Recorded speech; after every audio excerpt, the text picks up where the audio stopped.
The desperate call. The crystal towers of Zelios Prime sparkled under the twin suns, their peaceful glow masking the chaos that had erupted across the galaxy. Ambassador Lyra Voss stood at the observation deck of the diplomatic center, watching emergency shuttles streak across the amber sky like desperate fireflies. 3 weeks ago, this same sky had been filled with nothing but trade vessels and pleasure craft. Now, everything had changed. The Korthic Empire had struck without warning, their massive dark ships appearing at the borders of Zelani space like harbingers of destruction. No demands, no negotiations, no chance for diplomacy. They simply began destroying everything in their path with ruthless efficiency. Captain Jackson Reed, the human military advisor assigned to the Zelani Defense Council, approached Lyra with urgent steps. His weathered face showed the strain of sleepless nights coordinating evacuation efforts. Reed had been stationed on Zelios Prime for 18 months as part of an interspecies military exchange program, meant to foster better understanding between the peaceful Zelani and other galactic civilizations. "Ambassador, we need you in the command center immediately," Reed said, his voice carrying the weight of bad news. "The Korthic fleet has broken through the outer rim defenses. They're moving toward the industrial systems." Lyra followed Reed through corridors filled with emergency lighting and the constant hum of communication equipment. The Zelani had always been a peaceful species, their military designed more for disaster relief and system patrol than actual warfare. Their sleek, elegant ships were built for exploration and trade, not the brutal reality of interstellar combat. In the command center, Director Mira Chen coordinated the desperate defense efforts. Dozens of Zelani technicians worked at holographic displays, their usually calm demeanor replaced by focused urgency. The main tactical screen showed the grim reality. Red markers representing Korthic forces were advancing steadily through Zelani space, while the blue markers of their own fleet grew fewer with each passing hour. "Status report," Lyra requested, though she dreaded the answer. Director Chen turned from the central display, her expression grave. "We've lost contact with 12 outer colonies. The defense fleet at Kepler Station was completely destroyed 6 hours ago. Our remaining ships are falling back to protect the core worlds, but our projections show we cannot hold them for more than 72 hours. The numbers were devastating. The Zelani Confederation had enjoyed 3 centuries of peace, their military consisting of perhaps 400 vessels total. Most were exploration ships hastily converted for combat, equipped with mining lasers and cargo haulers pressed into service as improvised warships. Against the Korthic Empire's 1,000-ship armada of purpose-built destroyers and battle cruisers, they were hopelessly outmatched. "What about the galactic response to our emergency broadcasts?" Lyra asked, grasping for any hope. Chen activated a secondary display showing incoming communications. "The Altarian Republic has pledged medical supplies and evacuation assistance. The Centauri Alliance is preparing refugee camps on their outer worlds.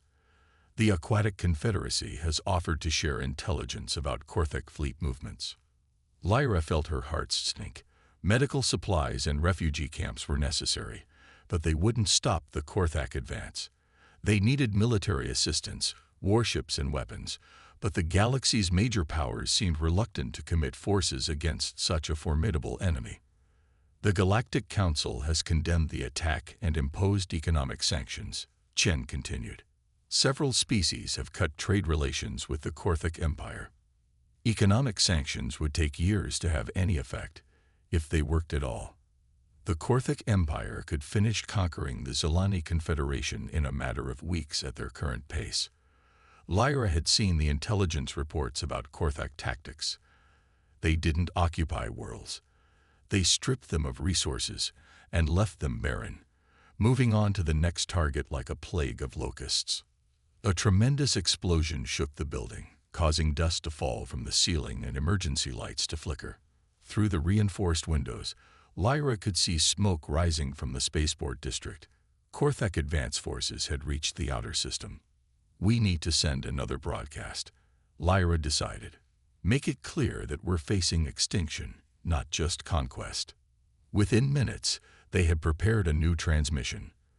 Lyra stood before the recording array, knowing that billions of beings across the galaxy would see this message. She had to make them understand what was at stake. "Citizens of the galaxy," she began, her voice steady despite the chaos around them. "I am Ambassador Lyra Voss of the Zilani Confederation. As I speak, our worlds burn under Korthak assault. They have destroyed our outer colonies and advanced toward our core systems. Our people are dying." Another explosion echoed in the distance, closer this time. "We have been a peaceful civilization for centuries. We have contributed to galactic science, art, and culture. We have aided others in times of need through natural disasters and emergencies. Now we face annihilation, and we ask for help." Her voice grew stronger, more urgent. "We do not ask for your citizens to die for our cause. We ask for whatever assistance you can provide. Ships, weapons, supplies, anything that might help us survive. The Korthak Empire does not stop with one conquest. Today it is us. Tomorrow it could be you." The transmission ended, and Lyra felt drained. She had poured everything into those words, all her hope and desperation. Now they could only wait and see if anyone would answer with more than sympathy. Over the following hours, responses arrived from across the galaxy. Most followed the same pattern as before: offers of humanitarian aid, pledges of support, but no military assistance. The major powers remained reluctant to confront the Korthak Empire directly. Then Captain Reed approached with a puzzled expression, holding a communication tablet. "Ambassador, we received something unusual. It's from human space." Lyra took the tablet and read the brief message. It was unlike the formal diplomatic communications they had been receiving. No flowery language, no expressions of sympathy, no detailed explanations of what aid might be provided. Just 4 simple words: "Message received. Response incoming." That was all. No details about what kind of response, no timeline, no formal government seal. The message originated from Earth's military communication network, but the routing suggested it had been distributed to multiple human systems simultaneously. "This doesn't match standard human diplomatic protocol," Reed observed. "Usually, their government messages are much more detailed and formal." Director Chen studied the transmission data. It came through military channels, not diplomatic ones. Perhaps they're sending a small patrol fleet to assist with evacuations. Lyra felt a flicker of hope. Humans were known to be capable fighters, though their military wasn't large compared to the major galactic powers. Earth and its colonies had perhaps 50 major warships spread across their territory. Even if they could spare 10 or 15 ships, it would be more direct military aid than anyone else had offered. "How long before we know what they're sending?" Lyra asked. Reed checked his chronometer. "If they dispatched ships immediately after receiving our broadcast, and if they're coming from their nearest systems, maybe 36 hours. 36 hours. The Korthak fleet would reach the inner systems in less time than that." But even the possibility of human reinforcements lifted spirits throughout the command center. For the first time in days, there was something to hope for besides evacuation and surrender. Meanwhile, in the depths of space, General Thucker Koss commanded the Korthak advance fleet from his flagship, the Voidrender. His species had built an empire through conquest and intimidation, their black ships striking fear into civilizations across the galaxy. The Zilani were just another stepping stone toward greater prizes. "Status of the primary advance," Koss commanded. "Zilani resistance continues to crumble," reported his tactical officer. "Their converted civilian ships are no match for our battle cruisers. We should reach their industrial worlds within 40 hours. Koss nodded with satisfaction. The Zilani fought with desperate courage, but courage alone couldn't overcome superior firepower and numbers. Their elegant ships crumpled under Korthak weapons like fragile flowers. Any response from the galactic community? The usual protests and sanctions. Several species are providing humanitarian aid, but no military intervention. There is one item of note. Intelligence indicates humans have responded to the Zilani requests. Koss turned from the tactical display. Humans were a young species, relatively new to galactic politics. Their territory consisted of perhaps 40 systems, mostly small colonies and research outposts. What is the nature of their response? Unknown, General. The message was brief and did not specify details. Our analysts estimate they could spare perhaps 20 vessels without leaving their own territory defenseless. 20 ships would make little difference against his force of over 1,000. If anything, it might provide his crews with additional target practice. The humans had never fought a major interstellar war. Their military experience consisted mainly of minor skirmishes with pirates and border disputes. Continue the advance, Koss ordered. When the human ships arrive, we will deal with them quickly and return to business. The Korthak fleet pressed forward through space, unaware that humanity was about to demonstrate something the galaxy had never seen before. As the hours passed, strange readings began to appear on long-range sensors throughout the region. Hyperspace distortions on a scale that seemed impossible, suggesting massive fleet movements from the direction of human space. But the readings made no sense. No species had ever assembled fleets of that magnitude for a single operation.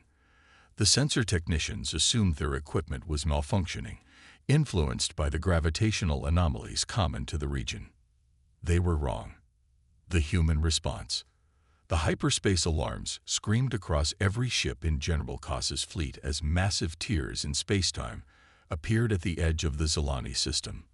But these weren't the small rifts that marked individual ships or small squadrons dropping out of hyperspace. These were enormous gashes in reality itself, stretching across thousands of kilometers. The first vessel to emerge was a human dreadnought, larger than anything in Korthak intelligence files. Its hull bristled with weapon arrays and armor plating that gleamed under the system's twin suns. Then came another, and another, and another. On the bridge of the Void Render, General Koss watched in growing disbelief as ship after ship materialized from hyperspace. These weren't the small patrol vessels his intelligence had predicted. These were warships of every conceivable design and size, from massive battleships that dwarfed his own flagship to swift destroyers that moved like predators through space. "Report," Koss demanded, his voice tight with controlled tension. His tactical officer stared at the sensor displays, his face pale. "General, I'm reading massive hyperspace distortions across the entire sector. Multiple fleet formations are still emerging. Current count is 800 vessels and climbing. 800 ships." Koss felt ice in his stomach. His entire invasion force numbered just over 1,000 vessels, and that represented the largest single fleet the Korthak Empire had ever assembled. Where had humanity hidden such a massive armada? The answer became clear as more formations continued to arrive. Ships bearing dozens of different markings and configurations filled the display. Military vessels flew alongside converted civilian craft. Ancient frigates that looked like museum pieces formed up next to cutting-edge battleships that had never been seen in galactic space before. On Zilios Prime, Ambassador Lyra Voss stood in the command center watching the sensor readings with absolute amazement. The tactical display showed over 1,500 human vessels, and the number was still climbing. Director Chen worked frantically at her station, trying to process the impossible readings. "I don't understand," Lyra said to Captain Reed. "You told me Earth had perhaps 50 major warships." Reed shook his head, staring at the display with the same wonder as everyone else. "I had no idea. No one did. This represents every human ship in space, plus vessels I didn't even know existed." The scale of the mobilization was unprecedented. Ships from Earth's major nations flew alongside vessels from the smallest independent colonies. Frontier patrol boats formed squadrons with research vessels that had been hastily armed. Mining ships from the asteroid belts had been converted into makeshift cruisers. Even civilian transports had been fitted with weapons and pressed into service. "How is this possible?" Director Chen asked. "How did such a small civilization assemble this force so quickly?" Reed was quiet for a moment, processing what he was seeing. Then understanding dawned on his face. "It's not one fleet," he said slowly. It's hundreds of them. Every human world, every colony, every settlement has contributed what they could. We don't have a centralized military like most species. Our defense is distributed across thousands of systems and independent governments. The communication array crackled to life, and a human voice filled the command center. Zilani Defense Command, this is Admiral Sarah Chen of the United Human Response Fleet. We have assumed defensive positions around your system. Korthak forces, you have 30 minutes to begin withdrawal, or we will consider you hostile targets. On his flagship, General Koss watched the tactical display with growing alarm.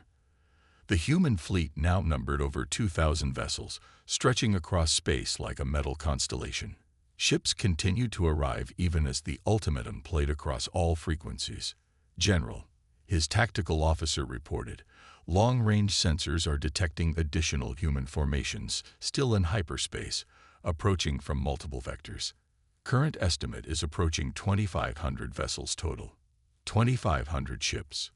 Koss had never faced odds like this.